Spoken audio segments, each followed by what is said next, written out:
I'd like to call the executive committee meeting for Tuesday, June 25th to order. We have a roll call, please, to start. Thank you. Mr. Wheeler? Present. Mr. Alexander Hildebrand? Present. Mr. Hess? Present. Ms. Polk? Present. Ms. Weber? Present. Ms. Parker? She's present but muted. Mr. Seroy? Mr. Carrico? Mr. Featherling? Present. Mr. Long? Present. Mr. Eckhoff? Present. Mr. Hunter? Present. Ms. Foster? Present. We have a quorum. Thank you. Motion to admit Ms. Parker, Mr. Long, Mr. Eckhoff. All those in favor say aye. Aye. Those Aye. opposed, same sign. All right. Motion to have Tinker turn her mute off. No, I'm just kidding. I'm just kidding, Tink. From before. Sign language. Yeah. Sign language, yep. They're teaching that today. I have no public comment requests up here today. Is there any? No presentations. Approval of the minutes from May 28th, 2024. Is there a motion to approve the minutes? Mr. Carrico, second.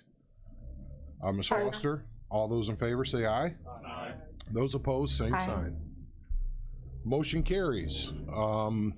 Moving along, under legislative, don't really have a whole lot right now. I do want to mention that I got a letter. Let's see here. There's no date on it, but on August 1st, Thursday, August 1st, at between 7 and 9 p.m. at ONU, is it the Wisner Auditorium? Is that how you pronounce it? Wisner? Anyway, there is a public forum for the proposed change in Aqua's rate schedules for water and wastewater. That's pending before the ICC. If you want to look up the docket, it's docket 24-0044. If people wanted to check out that rate increase, that is a place to go make public comment, if you will. So they have an obligation to do so. And if you happen to live in Crystal Lake, there's another one up there, but I'll pray for you because you're watching a Kankakee County Board meeting. So you got better things to do with your time, I would imagine. So if I really can't answer any questions right now on percentages, I just got the letter. I thought I'd make you aware of that. So anything else under legislative that anybody had anything, you can ask me offline and I can do some research if you need information. Information services, Mr. Duval, monthly update.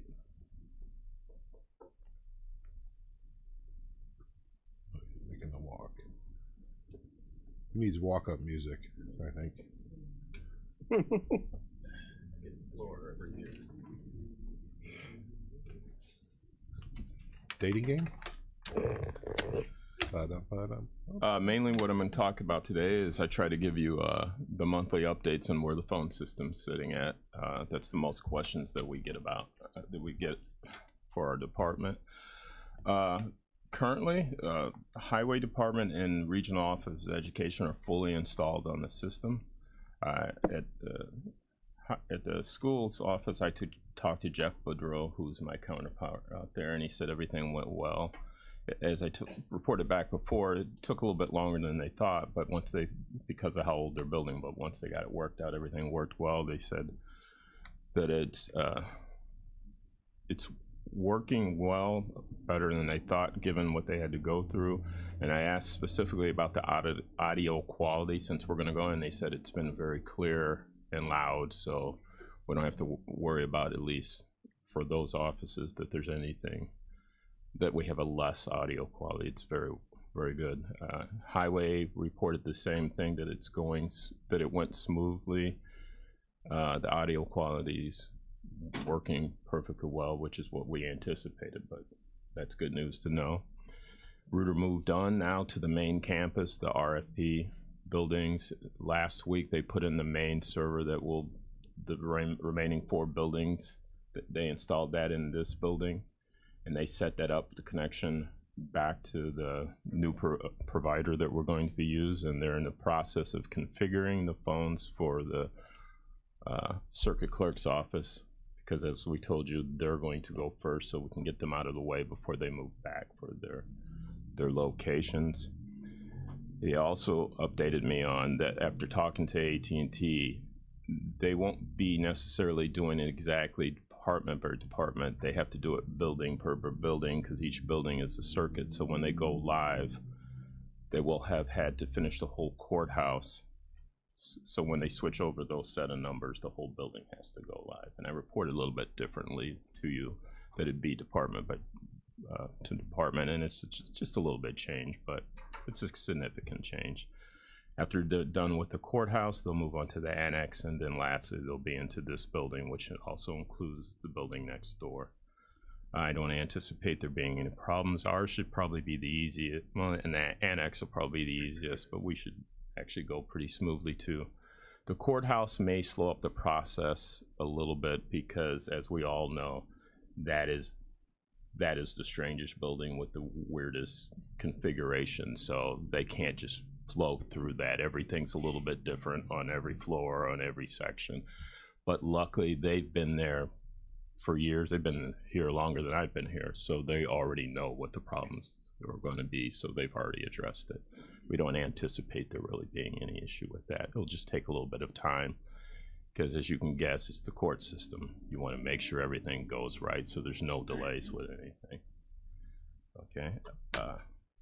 Other than that, we've been doing our normal daily duties. With the recent storms we've had over the last 36 days, we haven't had that many storms, but when they've hit, they've been pretty serious at the time, so we've had to replace some networking devices. We've kept the downtime next to none, if any, but there's been some brief delays, but they're essential now. It's different than before we went to this network. Now, this network not only is data now, it's going to depend on the phone. It's a more advanced network, so we need to make sure that we get that installed and fixed right away. So we're on top of that, and what we were prepared for worked well. So I don't see any problems in the future. If something goes wrong, we're ready for it, and we've got backup devices to be able to fix that right away if it happens. Other than that, it's regular things that we normally do. We fix network computers. People purchase printers or whatever that comes through our department. Being that it's on a network, everything has to be securely connected. You can't just pop it on the network. And other than that, do you have any questions? Anything for Kevin? Thank you, sir. Moving on, Health Department, Mr. Beavis. Have his administrator's report.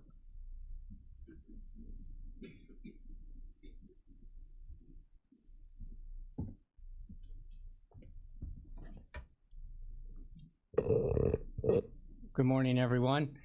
Just real quick, I know I had sent this report. There's just some things I would like to touch upon, many of the great things that are going on. Obviously, the first part talks about all the social media education that we are putting out there on our Facebook and other platforms. Some of the recent events that the health department staff have attended in the past month. Pledge for Life had a health fair at the Farmers Market on May 4th.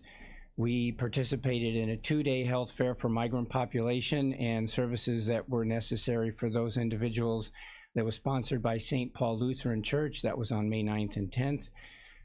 We had the State's Attorney Senior Health Fair that we participated in. Kinsing Health Safety Fair, that was a private organization that reached out to us to have a safety fair for their staff, and we were there for that. Success by Six had a health fair at the Farmers Market on June 29th, or is having one on June 29th. We're participating in that. There is a community town hall meeting on June 27th that's sponsored by the Violence Prevention Coordinating Council that the health department is part of in regards to that. Our WIC hours, our Women, Infants, and Children, are trying a pilot program where we've extended some hours into the evening on 2 Mondays a month, and we're going to track the utilization of that and the need for the clients. We were hearing some concerns that it was harder for some of those families that were maybe working to get into the health department during the normal 8:30 to 4:30 hours. So we're trying these appointments, and it seems to be going pretty well. So that might be something that we may be able to continue to do. We did have an intensive 2-day DHS, that's the Department of Human Services, mandatory site review it was on May 29th and 30th for our maternal child health programs. And for the first time in recent memory, there were no citations and 0 recommendations for any plans of correction. So they were very pleased with the work at the health department within those programs. Kudos to the staff for the work that they're doing to get us to that point. One of our directors, our MCH coordinator, Glennis, recently retired just a few weeks ago after 15 years at the health department and a total of 33 years within public health. She had come to us from down south before she was working with us. The IRIS update is being planned for the county board here in a couple of weeks, and we'll be giving you the information in regards to the first and I believe now the second quarter numbers, so we'll have quite a bit to report there, and that'll be Kaylee Zito doing that. Recently, one of our employees was nominated and selected, I was pleased with that, as one of the Daily Journal 20 under 40 individuals, and was recognized in an insert that was in the paper, so I'm not sure if any of you saw that. But all of the individuals that were selected were part of that. Kara is the individual that we nominated and was selected. She is involved with our public health emergency planning, adolescent health program, our Well Women's and tobacco grant. So she does quite a bit.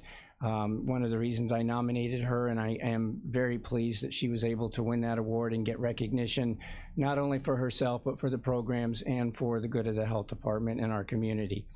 And then lastly, I just did want to say, at the suggestion of some conversations I've had, I have met with Theodis Pace on June 27th, again on June 18th, and actually again since I wrote this in regards to ways that the health department can better assimilate information into the community regarding any of our open positions that we have. I know we get asked questions about African Americans and minorities at the health department, how we can improve those relations and positive media information within the community to help draw, select, and keep those applicants. So he and I had a lot of good ideas and suggestions that we are beginning to work on, have been working on actually, and we are going to continue to work together to hopefully help promote a highly qualified and diverse workforce at the health department, as well as everywhere in the county.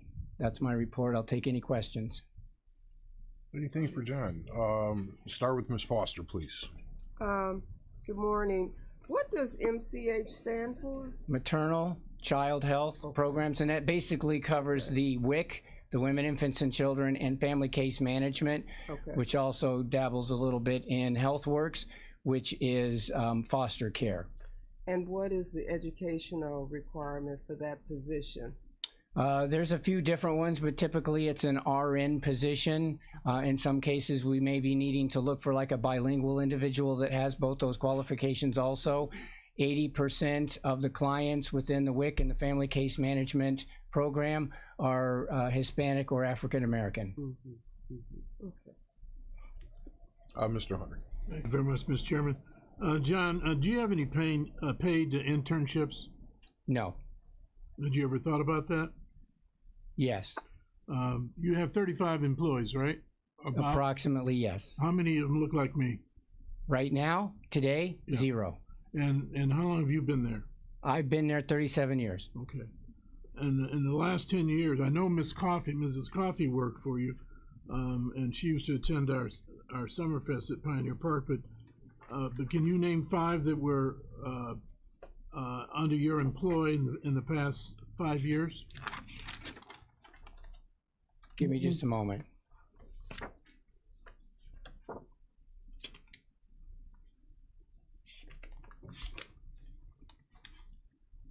I do have that document in here. No problem. You can get back to me, but No, I've got it right here, Steve, if you You just give me a anticipated- moment.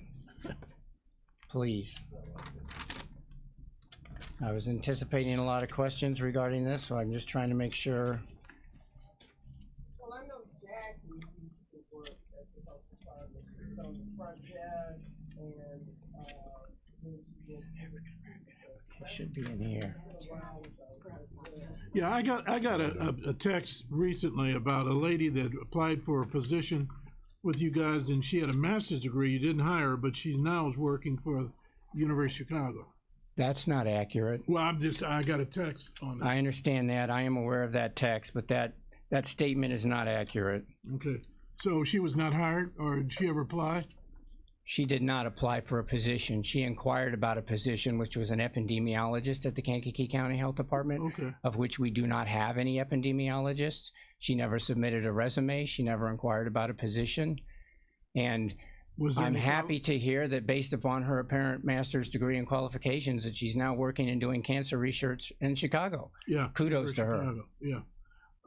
So my initial question was paid internships. What precludes you from doing that? Money? Okay. Could grants pay for something like that? Typically not, no.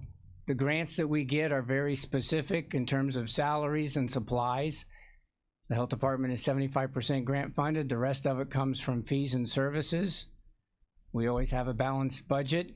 And unfortunately, we do not have paid internships similar to what a lot of private organizations are able to do. Well, they're public. We do offer internships, Steve, and we'll pay mileage for those, but we cannot pay a salary.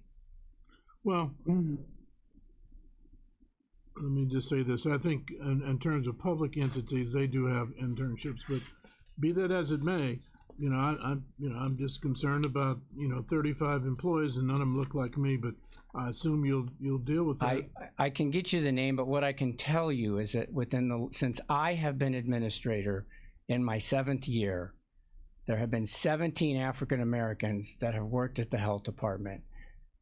I am embarrassed to say that as of today, we sit at 0, but that's not because of me. It's because of their choices to retire or resign. But we have had 17. I can also say that in the last 9 months, we've offered 4 positions to African American employees who have all declined for different reasons, mostly money. Had those individuals been selected and accepted, we'd be sitting at almost 12% African American and 41% Hispanic employees at the health department. But they declined. I can't make them come, Steve. I mean, they apply. Wait, hold on. You have that empirical evidence that supports those statements you've made? In regards to the reasons they declined? Yes, I do. Okay, thank you. You're welcome. Mr. Carrico. Thanks, Mr. Chairman. John, is Dr. Arcantello considered an employee?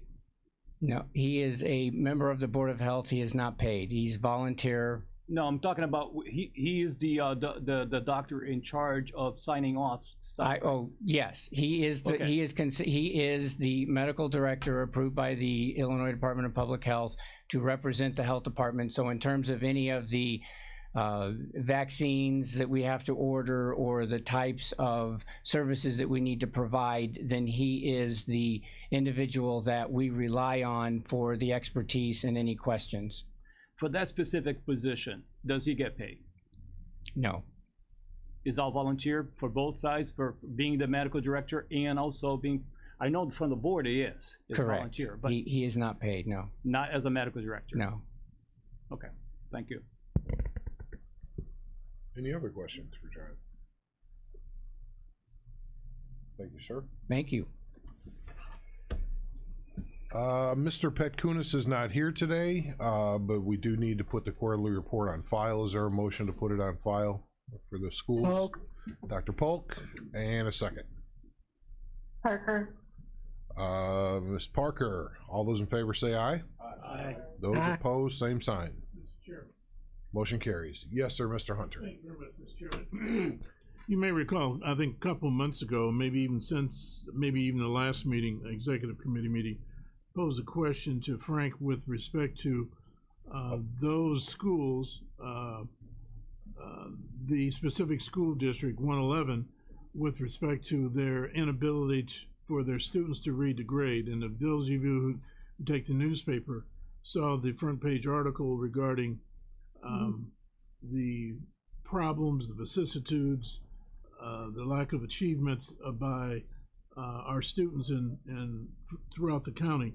I was wondering if indeed he's going to take some remedial steps to assist those schools where the kids are not reading up to grade level. I maintain that education is a key to success. If a kid can can read. That means he or she can comprehend and are able to acquire the necessary skill sets in order for them to be successful, going on to college, trade schools, or what have you.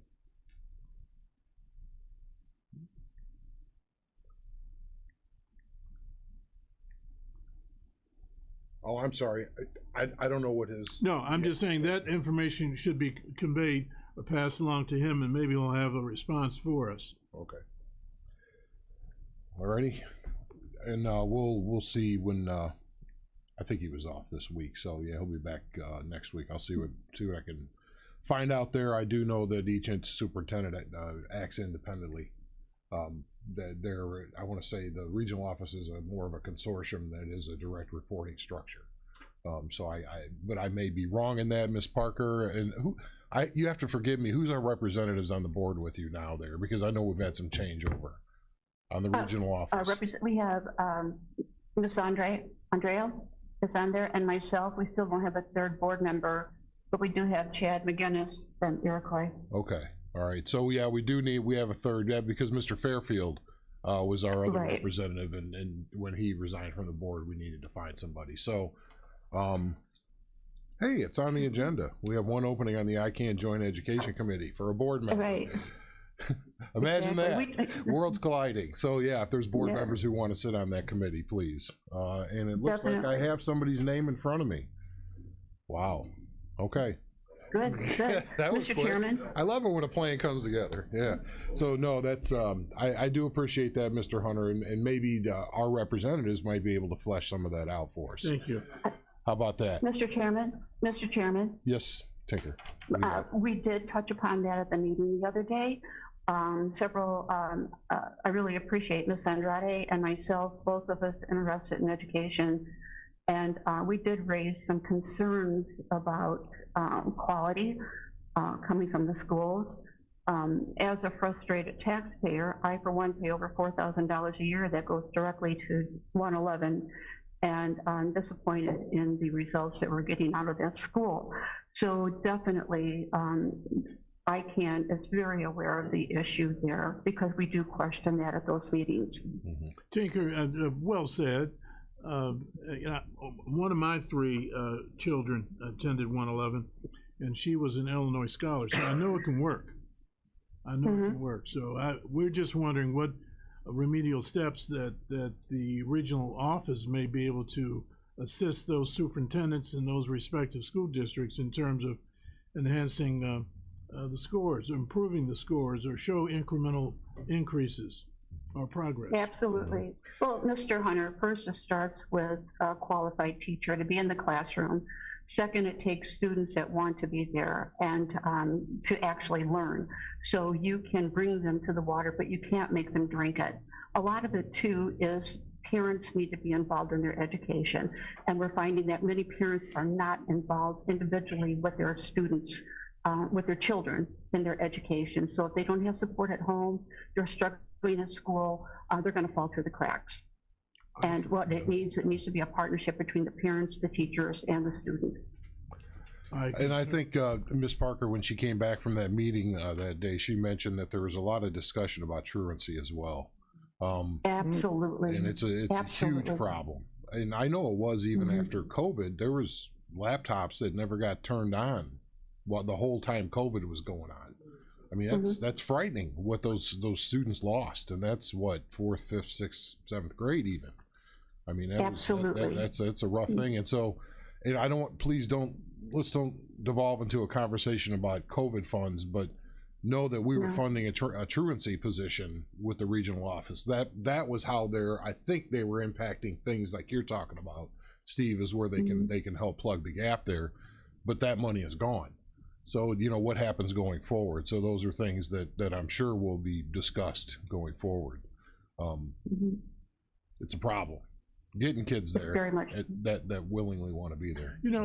Speaking to that, Mr. Chairman, I serve on the Hispanic Partnership Board, and I know that individuals from the regional office would come to our meetings and identify the issues they had with their Hispanic students that would go to Mexico around Christmas time or during the holidays and not come back for some extended period of time. That is a problem. And I know somebody mentioned that again recently, that may adversely affect reading scores. Additionally, when those particular students, English is their second language.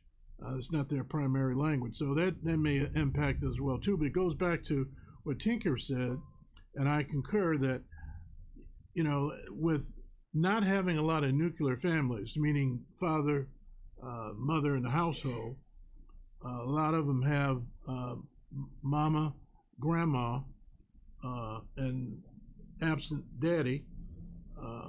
And when you have, you know, babies having babies, you know, that adversely affects, you know, the ability for the kid to learn. Kids emulate what they see.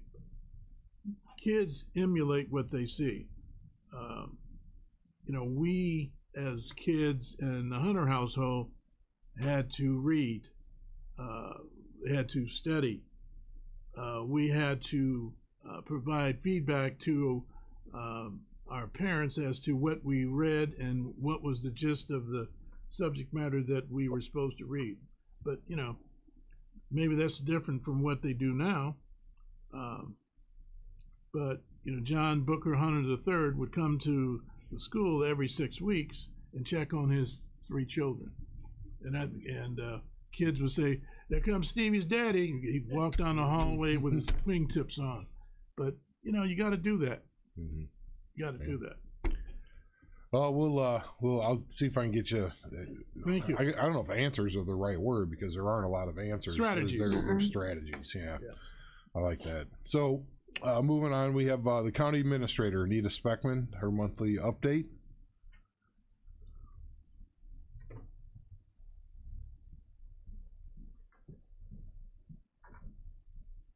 And the winner is Anita Speckman.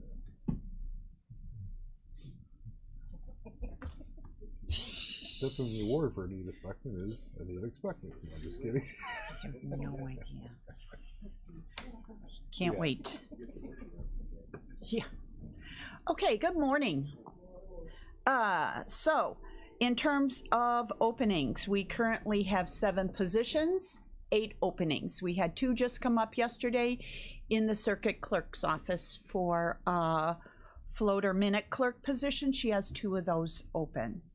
So of those 7, 5 are not county direct. So 1 at the state's attorney, 2 public health, and 2 circuit clerk, where they do their own hiring. So we're pretty consistent, and we're staying pretty low in terms of our positions. We've been pretty consistent in terms of that 8 for the last 90 days. So not a lot of openings, and the openings we have, really half of them are for attorneys. So there's difficulty in finding those. We did not have new hire orientation yesterday. That was last Wednesday on Juneteenth. So that was canceled. We'll have probably a big group in July then. And the last job fair was held June 5th. And that was Jackie Haas's job fair. We saw less attendance, but in speaking to some of the other attendees there, we felt it was a higher quality group that were really diligent in looking. I had several people that brought a resume, which is always a good sign that somebody's diligent in their search. We don't have a whole lot going on in terms of improvement on the IMRF website from March 1st. The go live was March 1st. Complaints in terms of our wait times, we have a different direct line here on the employer side. Those are better, you know, typically within, you know, 15 minutes or so. On the employee and retiree side, I have had complaints on that side of the house. Their line is taking still several hours to pick up. So we continue to encourage our employees and retirees to call first thing in the morning. That seems to be the shortest wait times. You do have in front of you draft changes to our the county's hiring procedure. the Illinois Pay Transparency Act there was an amendment that was signed into place on August 13th in 2023 that changes a couple things of the Pay Transparency Act. So we are, in front of you is the draft changes. One of the changes is, or the first change is, that the positions must and the amendment is for any employer with 15 or more employees. So the first thing is opportunities for promotion must be posted within 14 days internally, must be communicated to current employees within 14 days of the position being posted. What we actually did or are recommending is that the county post 5 days internally before we post externally, so that our current employees are aware of a position before it gets posted out on the website and Facebook and our standard posting procedure. So they're aware of what there is first before they see it. A friend calls them and sees it on Facebook. So that's the first paragraph there. And then after 5 days, then we would post it externally if we don't have qualified candidate pool internally. And then second of all, there are changes that require every job posting include department rate of pay. And what's new is either a general list of benefits or a link to your benefits. So we incorporated that into our procedure as well. So the new transparency requirements are effective January 1st. I'd just like to get it taken care of and start implementing it now to ensure everybody's used to the process and we're following it consistently well in advance of the requirement date. Is there a motion to amend the policy manual in that manner? Mr. Hunter, a second. That was a motion, Mr. Hunter? Yeah, Mr. that was a motion Featherling? and a question, yeah. And then your question. We have a second with Mr. Featherling. Go ahead, Steve. Yeah, with respect to the difference in terms of the 5 day, then you post externally, that would give a leg up on those individuals who are present employees, right? Yes. Okay. And knowledge. And I think from an employee standpoint, I think it's better that they receive communication before it is communicated externally. Can I give you an illustrative example? Now, for Beavis's department, there's nobody looks like me. But if those people who are internal to his workforce get first dibs, and external applicants have credentials and qualify for the position, what happens there?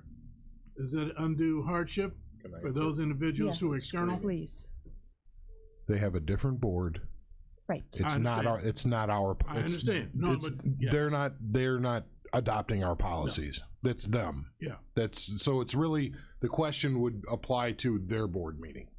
Sorry, it's not applicable. No. But I'm just saying. I gave an example, and I'm just saying to you, from your expert opinion, what does that look like? From my expert opinion, I have a responsibility. Part of my job is responding to the concerns of our employees. And I will say, as you're aware, we do not have issues in terms of we have a diverse work group. Yes, you do. Yes, you do. And that's the bottom line. I am not concerned about that. I think it's important for our current employees, helping them be aware of what's going on at the county in terms of hiring procedures is something that costs us nothing. And it helps employees feel like we care about them Upward and mobility, their position here. Upward mobility as well, too, is one of the Correct. impacts. Mm-hmm. Okay. Yes, Mr. Long. Go ahead. Thank you, Chairman. I don't have any issue with the changes that you want to make, but I kind of have an issue with that last paragraph. I gotta leave and give this to James. That kind of rubs me the wrong way because I was one of those. Correct. Can you explain to me why that's even there? That has been there since prior to my being here. Can we eliminate it? The last paragraph deals with multiple employees from a family, especially in a direct reporting relationship, working in the same department. I apologize. You're next, Carol. Let me finish this thought and then I'll come right to you. Okay, sorry. Do we see the problem with that? I mean, I worked for my wife a whole bunch of times in that courthouse. She held a higher rank than I did, so it was never a problem for me as an employee to follow her lead. And other things were in place to, we were never allowed to work the same shifts usually, and those kinds of things to prevent, I don't know what, but shouldn't that decision be up to the person who's in charge of their employment, sheriff's department, court, whatever? It Well, is. Correct. Exactly. So this Go is ahead. something where it's there, but we're ignoring it? Much like anything to do with policies, every elected office holder can have their own policy manual. They can be their own FOIA officer. I don't think they can empty their own garbage buckets because that's a union contract. But but you see where I'm going with that, and believe it or not, that's actually come up in the past. So that's why I'm bringing it up now. So there is a distinction. We highly encourage people to adopt ours because then it's universal. And frankly, if something is adopted elsewhere, we're still paying the fine for somebody else's crime. Does that make sense? If, let's just say there's a hiring practice or something that's amiss in another department that's not under our purview, the complaint will still come to the county board. Does that make sense? Much like if FOIA is held in another department and they're late, the complaint comes to the county board, even though it's not our fault. What was my motion? What was my motion to approve? Approve. Yeah. I'll withdraw my motion. I'm going to withdraw my motion because I think he has a valid point. I would ask that can we separate these two issues? Yeah. Can we approve this and then come back if you feel that we need to come back and amend that and really take a look at anti-nepotism? Correct. Because I think that is a real problem to just blanketly remove it, because it sends a horrible message. So think about the implications of that. It also doesn't do well on the front side of that either. If there are qualified people that work jobs, I want to say, I'm trying to think of an example, but it does manifest in different departments. It's there for a reason. Consider removing it carefully. So is that okay that we separate the two and we can come back if you so choose? Carol? I apologize, Carol. Yeah, just so the comment is Anita said before, taking care of the rest of the employees. So what Craig said is accurate for sure. It can work. The other side is what everybody else thinks about the mother and dad and the two sisters working together. And the part that's the hardest of your policy is that one of them will be terminated if they don't agree to go. That's the part I absolutely disagree with. There must be something else that person could do. I'm not sure we can do that these days. I wonder too. But that is something I think the state's attorney should look at separately. Now, did they saw the rest of this, what you're talking about, Yes. correct? Yes. And there was no And comment. she's shaking her head back there. Both, and I did not mention that part. Both IFMK, which is the law firm that handles our employment issues and concerns, and the state's attorney's office saw this policy and approved it. So. The red part. No, all of it. Oh, all of it. Yep. Go to Mr. Hess next. Thank you, Mr. Chairman. Anita, did you run this by the department heads or the elected officials? No, I did not. The parts in red are statutory, so it's really this board that I'm and we have to comply with the law. Okay. Yeah, I gotta leave after this. I'm voting. Let me say this to you. All three of my kids have MBAs with exception of one. If they want to come working for the county, should they be taxed because their daddy's? You're not an employee. Well, Correct. but there's a perception. There'd be a perception. It'll still be there. Okay. Well, I don't. I'm asking you to please separate the two things. I understand, but I'm saying to you that I don't see us really having an issue with nepotism. I haven't seen it.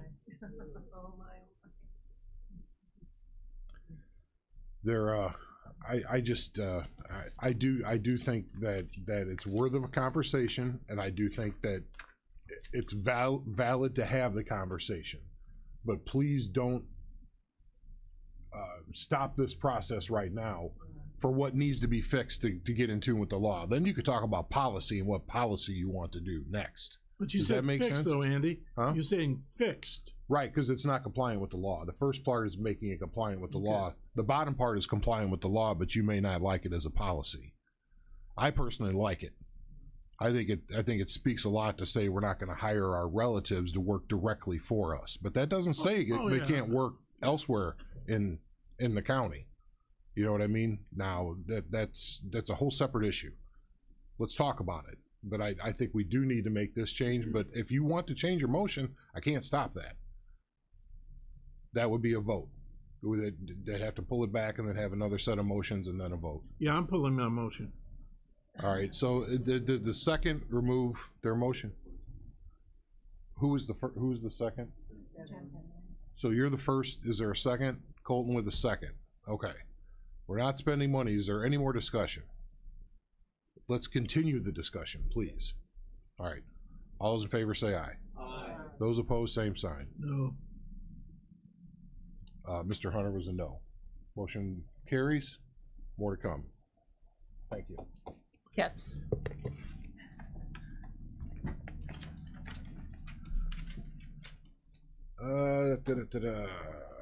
Okay, have some appointments here. One opening on the following: McGilvery Special Drainage, BM Lewis Drainage District, Moments Pembroke Union Drainage District number 1, Union Drainage District number 2. One opening, Animal Welfare Advisory Committee. That's somebody from the shelter community. Opening on Historic Preservation Commission. Opening on the ICANN Joint Education Committee for about a minute. And then one opening on the Pilot Township Fire Protection District, Cabree Area Fire Protection District. 2 openings, the Kankakee County PBC and the Kankakee County Waterways Advisory Subcommittee. There's 2 openings for at-large members, I believe. Alrighty, last thing on the agenda was the use of the SCP2 funds. Excuse me. So this is something I need to make sure that the board authorizes me on. The SCP2 funds are a grant that we applied for and received. Strong Communities from IDA to either, it's to basically inject stability into residential only housing. And so we applied for this grant as a way to get money over to the land bank for the purposes that we have mentioned in getting houses back on the tax rolls.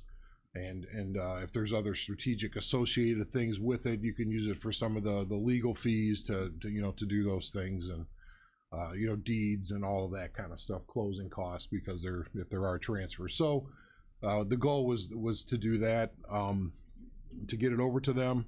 The policy that I'm asking you to recommend is that on a case-by-case basis, if the land bank would like access to that money, they can apply on a case-by-case basis per the property, because we have uses for those funds as well that are not necessarily contained in what the land bank is out there going to attack, as we have seen in their presentation. So we suggested to them that they apply for this grant, strongly suggested it. I did, and Mr. Wilson, and they chose not to. So when they didn't apply for the grant, I said, well, you know, maybe we can help you out, but the list of properties is not reflective of things that we need to see in the rural areas.